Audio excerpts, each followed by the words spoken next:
겸손한 마음으로 하나님께서 우리의 약점을 없애주시기를 간청했다. 주 앞에서 낮추라, 그리하면 주께서 너희를 높이시리라. 야고보서 4장 10절 말씀입니다. 7단계는 겸손에 관해서 깊이 생각할 수 있는 기회를 주는 단계입니다.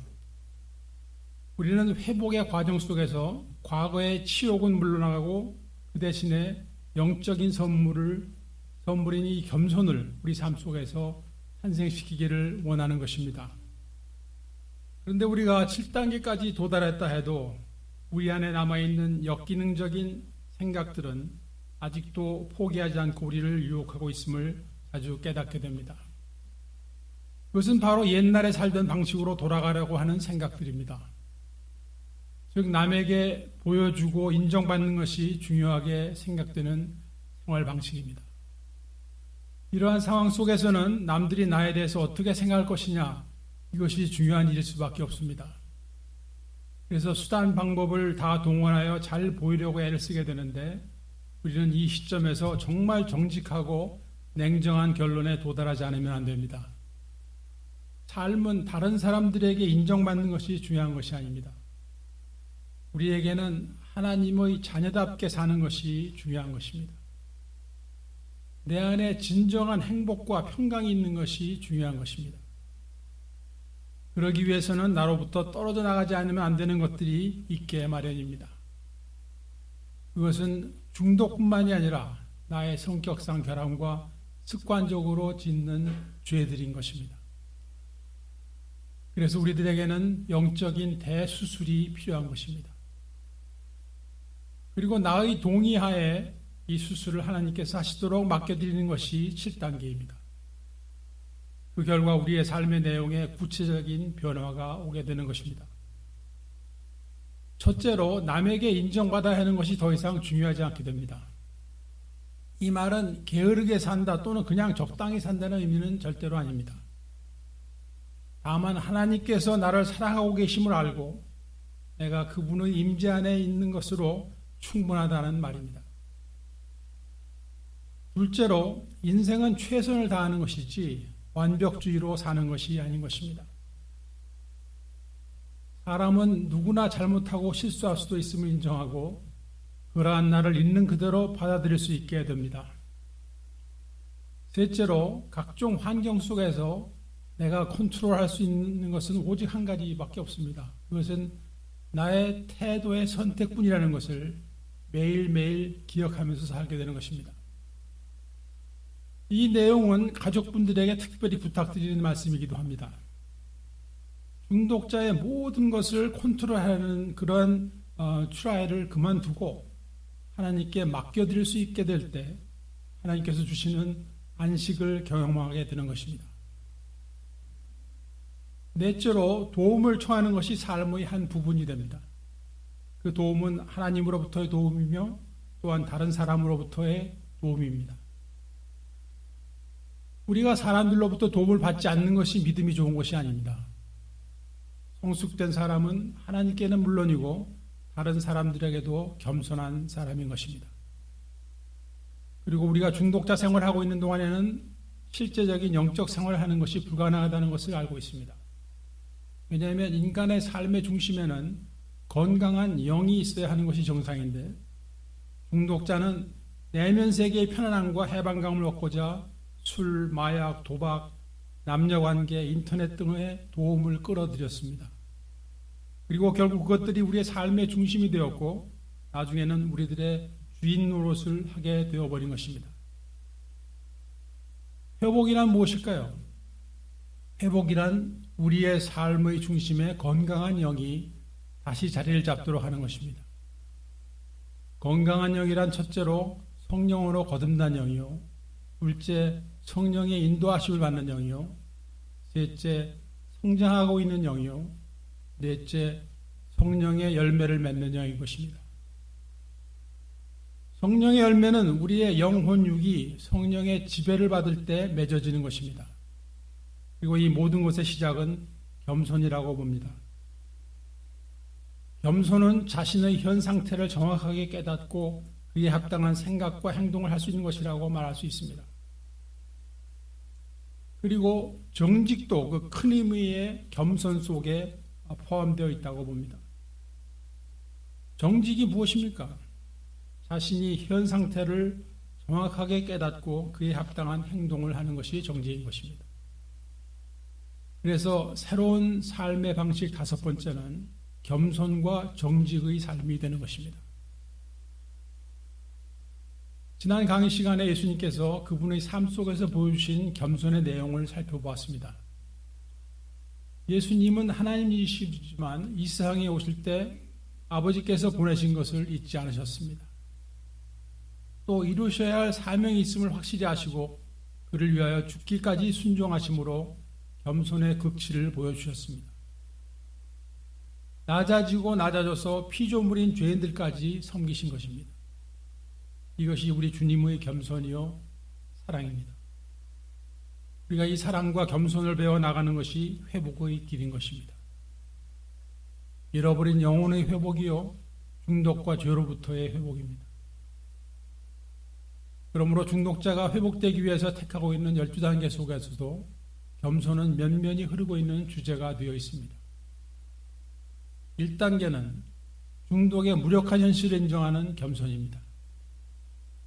술, 마약, 도박을 하고자 하는 생각이 들면 결국 할 수밖에 없었고 심지어는 더 이상 원하지 않는데도 하고 있는 현실을 깨닫게 되는 것입니다. 그리고 그로 인하여 자신의 삶이 파괴되었음을 인정하는 겸손이 1단계에 포함되어 있습니다. 2단계는 내가 스스로를 고치겠다는 생각을 버리는 것입니다.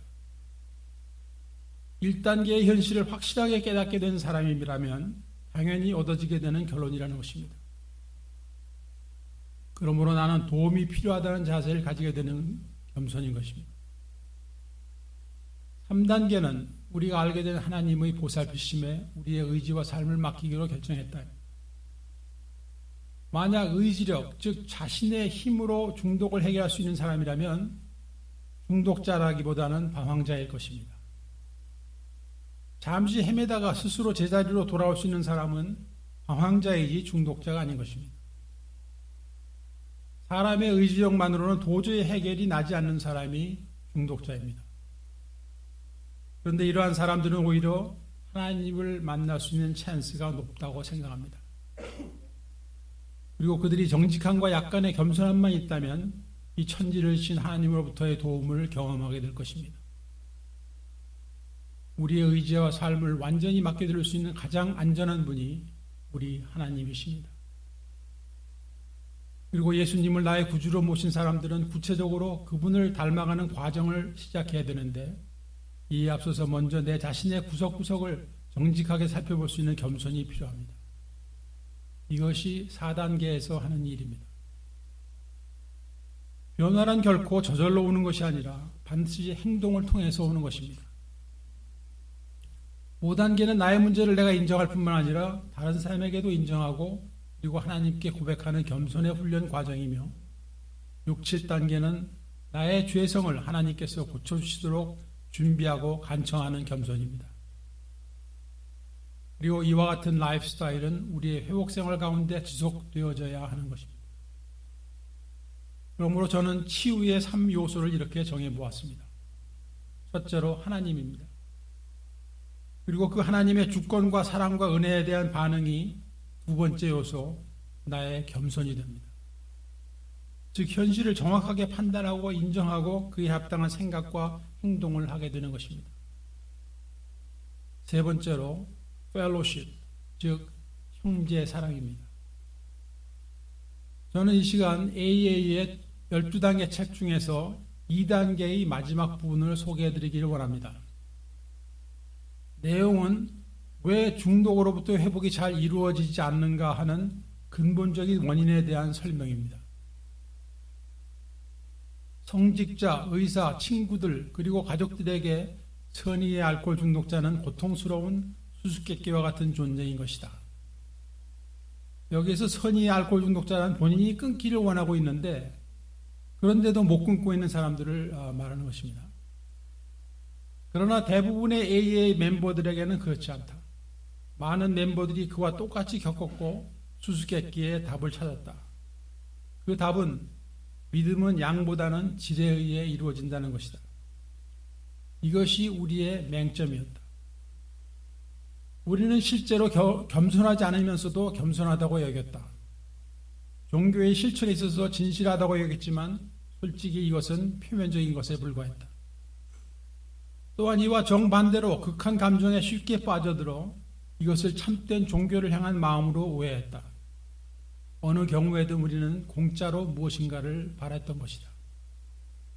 실제로 하나님의 은총이 우리 안에 깃들어 술에 사로잡힌 망상을 제거해 줄 수 있도록 마음의 준비를 하지 않았다는 것이 사실이었다.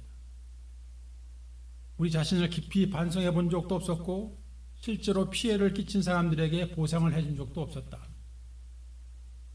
또한 대가를 바라지 않고 다른 사람에게 도움을 준 적도 없었다. 심지어 올바르게 기도한 적도 없었다. 우리는 당신의 뜻이 이루어지소서라고 기도하는 대신에 항상 우리가 원하는 대로 이루어주소서라고 기도했다. 하나님의 사랑과 인간의 사랑을 전혀 이해하지 못하고 있었다. 그리고 우리는 자신을 속임으로써 건전한 본정신으로 돌아오게 하는 은총을 받을 수 없었던 것이다. 이상은 우리의 선배들이 내린 진단입니다. 그런데 하나님께서는 우리가 겸손해질 수 있다면 그분이 베푸시는 상급이 있음을 말씀하고 계십니다. 겸손에 대한 하나님의 약속의 말씀을 보시겠습니다. 잠언 3장 34절 말씀에 진실로 그는 거만한 자를 비웃으시며 겸손한 자에게 은혜를 베푸시나니. 진실로 그는 거만한 자를 비웃으시며 겸손한 자에게 은혜를 베푸시나니. 거만이란 하나님을 거부하며 또 다른 사람을 경멸하는 자세입니다. 그러니까 자기 혼자 스스로 잘 나간다고 생각하는 사람입니다. 이에 대한 하나님의 반응이 무엇입니까? 비웃음, 즉 냉정한 대접입니다. 겸손한 자는 하나님 앞에서 겸손한 자입니다. 그리고 다른 사람에게도 겸손한 사람입니다. 나는 내세울 것이 없다는 사람입니다. 이런 사람들에게 하나님께서 은혜를 베푸신다고 약속하고 계십니다. 베드로전서 5장 6절 말씀을 보시겠습니다. 그러므로 하나님의 능하신 손 아래에서 겸손하라. 때가 되면 너희를 높이시리라. 이 때가 되면이 중요한 말씀입니다. 특별히 중독자들 가운데 하나님의 때가 되기 전에 자기 스스로가 한없이 높아졌다가 사정없이 곤두박치는 사람들 많이 보았습니다. 그리고 한참 고생하다가 정신이 좀 들어서 겸손에 관해서 좀 더 진실하게 생각해 보게 됩니다.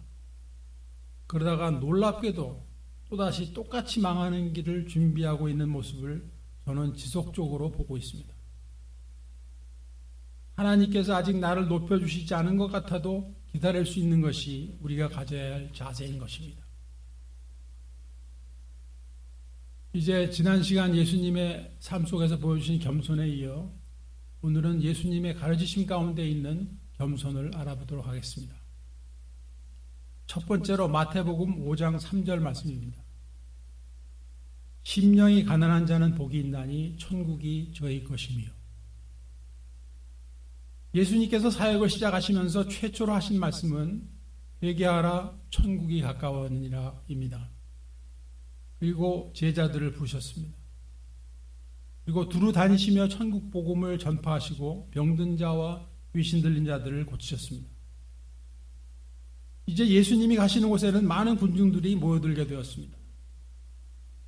그때 이 지치고 힘들게 살아가고 있는 그 무리들 향하신 이 메시지는 바로 우리 주님의 심정을 그대로 반영하고 있습니다. 심령이 가난한 자는 복이 있나니 천국이 저희 것이며. 우리 주님은 힘이 없고 가난한 그들을 사랑하셨습니다. 상한 심령이 되어 고통 가운데 있는 우리 길갈 식구들도 그 무리들 가운데 섞여 있음을 믿으시기 바랍니다. 우리 주님의 말씀에 의지해서 힘내시기 바랍니다. 심령이 가난하다는 것은 자신의 망한 상태, 영적인 파산 상태를 철저히 인정하는 것입니다. 그로 인하여 하나님께 전적으로 의지할 수밖에 없음을 인정하는 겸손을 말합니다. 그리고 하나님께서 주시고자 하는 복은 물론 금은 보화가 아닙니다. 이 상황에서 물질이 중요한 것이 아닙니다. 천국이 저희 것이며 이 말씀이 중요한 것입니다. 천국은 그리스도인 이 세상에서 누릴 수 있는 평안이요, 하나님께서 함께하시고 인도하시고 계신 것을 체험하는 것이며, 또한 내세에 있을 영원한 축복을 말하는 것입니다. 이러한 축복들은 심령이 가난한 자, 겸손한 자들의 몫인 것입니다. 또 마태복음 5장 5절은 온유한 자는 복이 있나니 저희가 땅을 기업으로 받을 것이며 라고 말씀하십니다. 온유란 단순히 난폭함이나 잔인함의 반대말이 아닙니다. 온유함이란 자기를 낮추는 겸손함의 의미가 들어있습니다. 이스라엘 백성 중에서 순종하는 자가 가나안 땅에 들어간 것과 마찬가지로 주 안에서 겸손한 자들에게는 하늘의 축복과 땅의 축복이 모두 그들의 것이 되는 것입니다. 고린도후서 6장 10절 말씀을 봅니다. 근심하는 자 같으나 항상 기뻐하고, 가난한 자 같으나 많은 사람을 부유하게 하고, 아무것도 없는 자 같으나 모든 것을 가진 자로다. 이 말씀 앞에 크리스찬이라는 말을 붙여보겠습니다. 크리스찬은 근심하는 자 같으나 항상 기뻐하고, 가난한 자 같으나 많은 사람을 부유하게 하고, 아무것도 없는 자 같으나 모든 것을 가진 자로다. 이것이 바로 축복입니다. 세상의 정복자들은 무력과 권력과 재력으로 땅을 정복하였지만 예수님은 온유하심으로 세상 만물과 천국의 주인이 되셨습니다. 마태복음 11장 29절 말씀 봅니다. 나는 마음이 온유하고 겸손하니 나의 멍에를 메고 내게 배우라. 그러면 너의 마음이 쉼을 얻으리니. 주님께서 배우라 하시니 우리 열심히 배워봅시다. 겸손과 온유는 궁극적으로 우리에게 쉼을 주는 것입니다. 우리가 이 세상을 것을 위해서 아무리 몸부림쳐봐도 쉼은 오지 않습니다. 그러나 주님의 겸손을 배우면 영과 혼과 육이 안식을 얻습니다. 예수님의 겸손에 관한 가르치심 중 큰 것으로 두 번째 말씀입니다. 마태복음 18장 3절 4절입니다. 가라사대 진실로 너희에게 이르노니 너희가 돌이켜 어린아이들과 같이 되지 아니하면 결단코 천국에 들어가지 못하리라. 그러므로 누구든지 이 어린아이와 같이 자기를 낮추는 그이가 천국에서 큰 자니라. 제자들이 예수님께 물었습니다. 천국에서는 누가 크니까? 이 질문에 대한 답변을 하시는데 어린아이를 예로 드셨습니다. 그 이유는 어린아이들이 천진난만하고 순결함 때문이 아니에요. 겸손함 때문입니다. 어린아이는 어른들의 도움이 없이는 살 수 없는 연약함 때문에 전적으로 의지하는 것을 당연한 것으로 생각하고 행동합니다. 그리고 그들은 부모의 품 안에 있을 때 가장 편안하고 안전합니다. 우리가 하나님께 이와 같이 의지하는 것을 우리 주님은 바라고 계시는 것입니다. 또 어린아이는 사회적인 지위 같은 것에도 전혀 관심이 없습니다. 이와 같이 우리 하나님께 전적으로 의지하면서 살아온 겸손한 사람들이 천국에서 큰 자가 되는 것이라는 하나님의 말씀입니다. 세 번째 가르치십니다. 예수님의 제자 야고보와 요한의 어머니가 두 아들을 데리고 예수께로 나와서 로비를 합니다. 이 두 아이들이 주의 나라에서, 유어 킹덤에서 하나는 주의 우편에 하나는 주의 좌편에 앉게 해달라는 부탁입니다. 다시 말해서 두 아들을 제1인자와 제2인자로 삼아달라는 이야기인 것 같아요. 이와 같은 여기에 대한 그 예수님의 답변은 이렇습니다. 첫째, 그 선택은 아버지께서 하심을 말씀하고 계십니다. 그리고 두 번째, 너희가 아직 잘 모르는 것이 있는데 내가 마시고자 하는 잔을 너희도 마셔야 한다. 즉 고난을 먼저 겪고 나서야 너희가 12보좌에 앉게 된다는 말씀을 하시고 천국의 법칙을 말씀하십니다. 마태복음 20장 26절 27절 말씀입니다. 너희 중에는 그렇지 아니하니 너희 중에 누구든지 크고자 하는 자는 너희를 섬기는 자가 되고 너희 중에 누구든지 으뜸이 되고자 하는 자는 너희 종이 되어야 하리라. 그리고 우리 예수님께서 그 모범을 보이실 것을 예고하고 계셨습니다. 그것은 바로 십자가의 죽음이었습니다. 인자가 온 것은 섬김을 받으려 함이 아니라 도리어 섬기려 하고 자기 목숨을 많은 사람의 대속물로 주려 함이라. 주의 나라를 위하여 고난과 멸시도 감수할 수 있는 사람이 겸손한 사람입니다. 그리고 진정한 권위는 겸손과 섬김에서 나옵니다. 네 번째 가르치심은 요한복음 13장 14절 15절 말씀입니다. 내가 주와 또는 선생이 되어 너희의 발을 씻겼으니 너희도 서로 발을 씻기는 것이 옳으니라. 내가 너희에게 행한 것 같이 너희도 행하게 하려 오늘 보였노라. 발을 씻어주는 일은 그 당시에 하인들이 하는 일이었습니다. 그러므로 예수님께서 베드로의 발을 씻고자 하실 때 그가 완강히 반대하는 데는 충분한 이유가 있었던 것입니다. 어떻게 예수님께서 내 하인이 될 수 있느냐? 절대로 안 된다는 것이었죠. 우리는 정말 뭐가 뭔지를 모르면서 내 뜻을 주장할 때가 너무 많은 것 같습니다. 예수님의 뜻을 알지 못하니까 베드로는 죽어도 안 된다는 것이었습니다. 그럴 때마다 차근차근 설명해 주시는 우리 주님은 정말 겸손하시고 인내하시는 분입니다. 여러분, 우리가 서로 사랑하고 섬기는 것이 겸손인 것입니다. 우리의 삶 속에서 큰 원칙들이 먼저 자리를 잡지 않으면 작은 것들 가지고 다투는 가운데 일생을 허비하고 맙니다. 우리가 높아지기를 원할 줄은 알지만 낮은 데서부터 출발하지 않으면 안 된다는 것을 알지 못하므로 항상 비극으로 끝나고 맙니다. 자기 자랑과 욕심은 결국 창피당하는 것과 타락으로 끝이 나지만 겸손과 자기 훈련은 후에 명예로운 인정을 받게 됩니다. 거의 모든 다툼의 원인은 남이 나를 인정해 주지 않는다는 것으로부터 시작되는 것을 기억하게 되면 자신의 행동의 진정한 동기를 점검하는 데 큰 도움이 됩니다.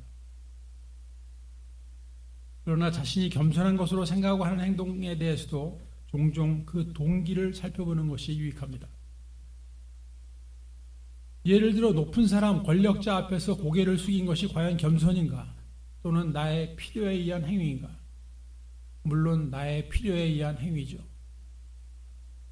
일반 사람에게 또는 동료들 사이에서 서로 진정한 겸손을 실천하는 것은 쉬운 일이 아닌 것입니다. 그래서 우리 주님께서는 우리가 오래도록 기억하고 있으라고 직접 모범을 보여주신 것입니다. 수건을 허리에 두르시고 제자들의 발을 씻으셨습니다. 우리가 다른 이들의 유익을 위해서 천한 일, 수모와 핍박을 받는 일, 힘든 일, 고통스러운 일도 할 수 있는 것이 겸손입니다. 7단계를 준비하면서 저는 주님께서 더욱 가까이 계심을 느낍니다. 그것은 주님의 심정이 저의 심령 속에 꼭 와닿는 경험 때문에 그렇습니다. 이것을 꼭 말해다오 하시는 주님의 음성이 내 가슴 속에 들려오기 때문에. 그래서 저는 나는 온유하고 겸손하니 내게 배우라 하시는 주님의 말씀을 여러분에게 전하고 있습니다. 우리가 종이 되어 섬겨보지 않고서 어찌 주님의 심정이 이해가 되겠습니까? 겸손히 우리들의 기도 제목이 첫머리가 되지 아니하고 어찌 하나님 아버지께 영광을 돌릴 수 있겠습니까? 주님의 말씀을 상고하지 아니하고 기도하지 아니하고 어떻게 세상을 이겨나가겠습니까? 두세 사람이 내 이름으로 모인 곳에는 나도 그들 중에 있느니라. 마태복음 18장 20절 말씀입니다. 이 말씀을 듣고 계신 여러분 각자가 속해 있는 공동체를 기억해 보시기 바랍니다. 가정, 직장, 교회, 길갈, 감사의 집, 그곳에서 나는 어떻게 종이 되어 섬길 것인가 기도해 보시기 바랍니다. 그리고 아직도 주님을 모르는 이들에게 주님의 온유하심과 겸손하심이 어떻게 나를 통하여 그분들에게 전달되어질까를 생각해 보시고 실천해 보시기를 부탁드립니다. 이러한 과정 등을 통해서 우리의 부족함을 다시 한번 깨닫고 회개하며 부르짖어 기도할 수 있게 된다면 우리 자신들에게 크나큰 유익이 돌아올 것입니다. 주님의 위로하심을 경험하실 것입니다. 새 힘이 솟아날 것입니다. 변화를 경험하실 것입니다. 우리의 심령 속에 천국이 임할 것입니다. 우리가 문제 속에 있을 때 그것으로 인하여 의기소침되고 절망이 되고 분노할 수밖에 없는 것이 우리의 현실이라면 우리 주님께서 말씀하신 천국의 법칙을 우리 삶 속에서 실천해 보았을 때 어떤 결과를 주시는지 경험해 보시기를 원합니다. 겸손하신 우리 주님께 배우기를 즐겨함으로 인해서 새로운 성품을 소유하게 되는 저와 여러분이 되시기를 간절히 소원하면서 오늘 강의를 마치겠습니다. 감사합니다.